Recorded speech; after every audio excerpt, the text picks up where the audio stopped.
وہابی کا لفظ بطور گالی استعمال کیا جاتا ہے، جیسے جماعت اسلامی کے لوگوں کو لوگ مودودیہ کہہ دیتے ہیں، تو اول تو یہ لفظ کسی شکل میں بھی زبان پہ نہیں لانا چاہیے، کبھی استعارتاً کسی شخص کو معین کر کے نہیں کہنا چاہیے کہ وہ وہابی ہے۔ یہ وہ یعنی توہین ہے جس سے کہ اللہ تعالیٰ نے روکا ہے۔ لیکن وہ کون لوگ ہیں جنہیں وہابی کہا جاتا ہے؟ نجد میں آج سے تقریباً 250 سال پہلے ایک شخصیت پیدا ہوئی، محمد ابن عبد الوہاب۔ انہوں نے دین کی خدمت کی، دین کی اصلاح کا کام کیا، جو بھی مسلمانوں میں غلط چیزیں رائج تھیں، مشرکانہ اعتقادات، بدعات، ان کا قلقمہ کیا اور ایک تحریک شروع کی۔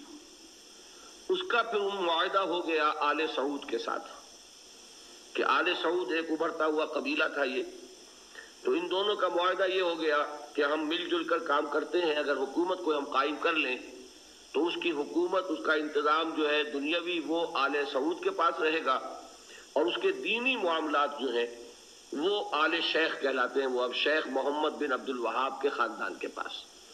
اس طرح یہ سعودی ڈائنیسٹی شروع ہوئی۔ پہلے نجد میں حکومت بنی، پھر انہوں نے حجاز کو بھی فتح کر لیا تو حرمین شریفین بھی انہی کے زیر انتظام آ گئے۔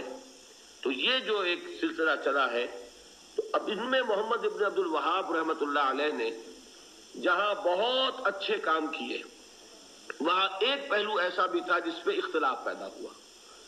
انہوں نے تصوف پر بڑی شدید تنقیدیں کی، اور اس میں کچھ میں سمجھتا ہوں کہ جیسا ہوتا ہے، کوئی جب بھی ریفارمر کھڑا ہوتا ہے، کوئی مصلح، تو جذبات میں آ کر بعض اوقات سخت باتیں بھی کہہ دیتا ہے، تو اس طرح کی کچھ باتیں بھی انہوں نے فرمائی ہیں۔ عمل ہندوستان میں خاص طور پر ہوا، اور انگریز نے وہاں پر جو شہیدین کی تحریک تھی، شاہ اسماعیل شہید اور سید احمد بریلوی رحمۃ اللہ علیہ، ان کی جو تحریک تھی اس کو بدنام کرنے کے لیے یہ کہہ دیا کہ یہ انہی وہابیوں کے پیروکار ہیں، اور ہمارے ہاں بعض علماء نے پھر ان کی مخالفت اسی وجہ سے کی اور فتوے دیے ان کے خلاف۔ تو اب یہ لفظ جو ہمارے ہاں بریلوی مکتب فکر کہلاتا ہے، اس کی سب سے بڑے گالی ہے جو وہ دے دیتا ہے۔ وہ دیوبندیوں کو بھی وہابی کہہ دیں گے، وہ تو اب گالی دینے کی بات ہوئی نا، تو گالی دینی ہے تو دے دو جو چاہا۔ حالانکہ دیوبندی مکتب فکر کے علماء محمد ابن عبد الوہاب کی ہر بات کو نہیں مانتے، بلکہ وہ خود بھی تنقیدیں کرتے ہیں ان پر کہ ان معاملات میں انہوں نے حد اعتدال سے تجاوز کیا ہے۔ میں اس وقت فیصلہ نہیں کر رہا کون سی بات اور صحیح ہے یا نہیں ہے، میں صرف بات آپ کو بتا رہا ہوں کہ دیوبندی علماء کو بھی ان سے کچھ اختلافات ہیں۔ ہاں ہمارے ہاں جو اہل حدیث حضرات ہیں وہ ان کے خیال سے کلیتاً جو ہیں وہ متفق ہیں۔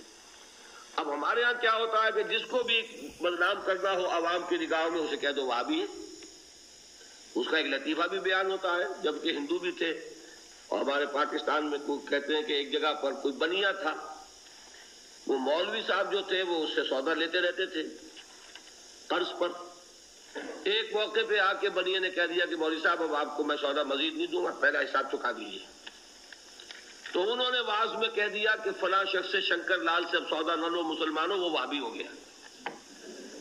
لوگوں نے اس کا بائیکاٹ کر دیا، تو اس نے ہاتھ جوڑ دیا آ کر۔ تو وہابی اس معنی میں اب گالی کے طور پر لفظ استعمال ہو رہا ہے۔ اللہ تعالیٰ مجھے اور آپ کو اس سے بچائے۔ محمد ابن عبد الوہاب رحمۃ اللہ علیہ نے بہت کام اچھے کیے۔ اس عرب میں بھی بہت شرک ہو رہا تھا، قبر پرستی ہو رہی تھی، یہاں تک کہ جو یمن سے حاجی آتے تھے، طائف سے گزرتے ہوئے حضرت عبداللہ ابن عباس کی قبر چونکہ طائف میں ہے، پہلے اس کا طواف کرتے تھے، پھر جاتے تھے خانہ کعبہ کے طواف کے لیے۔ تو انہوں نے ان تمام چیزوں کو ختم کیا ہے، اور ابھی تک تو انہی کے اثرات تھے اصل میں کہ جو سعودی عرب میں چل رہے ہیں۔ اب جو نئی نسل ابھر آئی ہے تو آل شیخ کا عمل دخل جو ہے وہاں بہت کم ہو گیا ہے۔ آگے حالات کیا ہوتے ہیں تو اللہ کے علم میں، یہ ہے اصل شے، تو اس کو جو حقیقت ہے اسی تک رکھنا چاہیے۔